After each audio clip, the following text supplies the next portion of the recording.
देश और दुनिया की निगाहें इस समय वाराणसी पर लगी हुई है।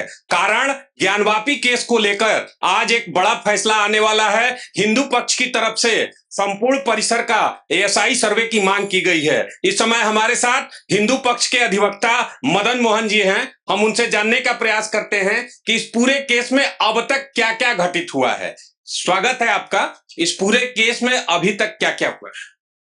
इस मामले में विपक्षी हाई कोर्ट गया और वहां से सुप्रीम कोर्ट तक गया। चूंकि हाई कोर्ट के द्वारा उत्खनन ये पूरा ज्ञानवापी परिसर का आर्कियोलॉजी सर्वे कराने का आदेश हो चुका था, तो सुप्रीम कोर्ट के जाने के बाद वहां से डायरेक्शन इस तरह था कि आप किसी तरह का वहां पे जो प्रोसीडिंग है सेशन कोर्ट का वाराणसी का, किसी तरह रोक नहीं है।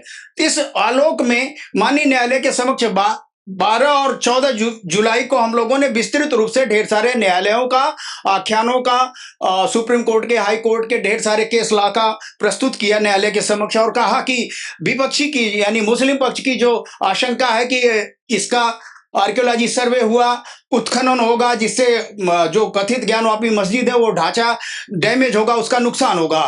परंतु हमने कहा कि विशेषज्ञ आर्कियोलॉजी के आज इतनी उन्नत वैज्ञानिक पद्धति आ चुकी है कि वहां पे खरोच भी नहीं आना है, और राडार पेनेट्रेटिंग एक्सरे पद्धति और स्टाइलिश डेटिंग वगैरह के माध्यम से वो बता देंगे कि इस कालखंड का क्या क्या अंदर है, और वहां खरोच आने की बाहर से सब कुछ वो बता देंगे।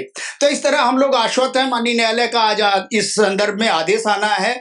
जनरल न्यायाधीश महोदय 2 बजे के बाद निर्णय देंगे, तो हम आशान्वित हैं कि ये निर्णय हमारे पक्ष में आएगा और काशी हरा बम बम बोलेगा।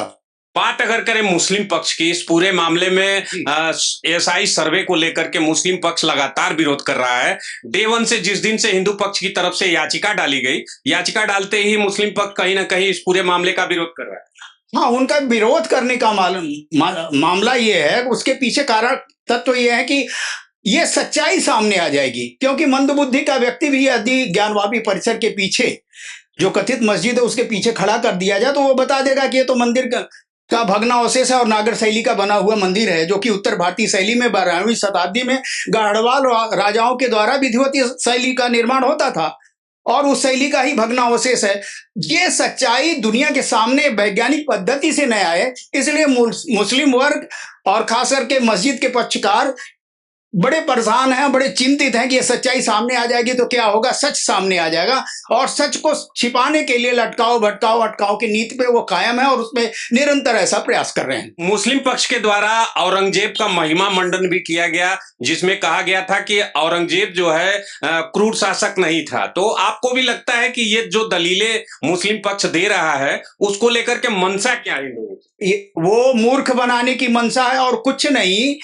माशिरे आलमगिरी जो औरंगजेब का वजीर था, उसका सचिव था, उसने माशिरे आलमगिरी में स्पष्ट लिखा है, बादशाह सलामत ने हिंदुओं के इस जो जमघट था जहां पे मुसलमान भी भ्रमित हो जाते थे उसको ध्वस्त किया है। वहां की पाठशाला को ध्वस्त करके काफिर जहां पे ब्राह्मण गंदी किताबें पढ़ाते हैं संस्कृत की, और लोग दारा शिकोह भी उससे प्रभावित हुआ, तो उसकी चिढ़ से ऐसा किया है। ये सच लिखा हुआ डॉक्यूमेंटेड है, किसी प्रकार से छिपाया गया तथ्य नहीं है, बरगलाने की बात है जो एकदम पब्लिक डोमेन में अब हो गया है। हिंदू पक्ष को कितनी खुशी है आज इस फैसले को लेकर?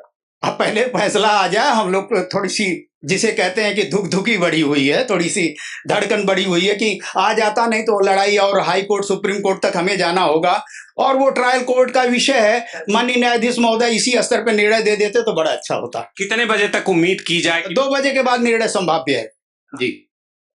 तो ये थे हमारे साथ हिंदू पक्ष के मदन मोहन जी, जिन्होंने ज्ञानवापी केस को लेकर संपूर्ण वजूखाने समेत संपूर्ण परिसर का जो एएसआई सर्वे की मांग की गई थी हिंदू पक्ष की तरफ से, उस पर इन्होंने अपने विचार रखे। न्यूज़ ट्रैक के लिए पुरुषोत्तम सिंह, वाराणसी।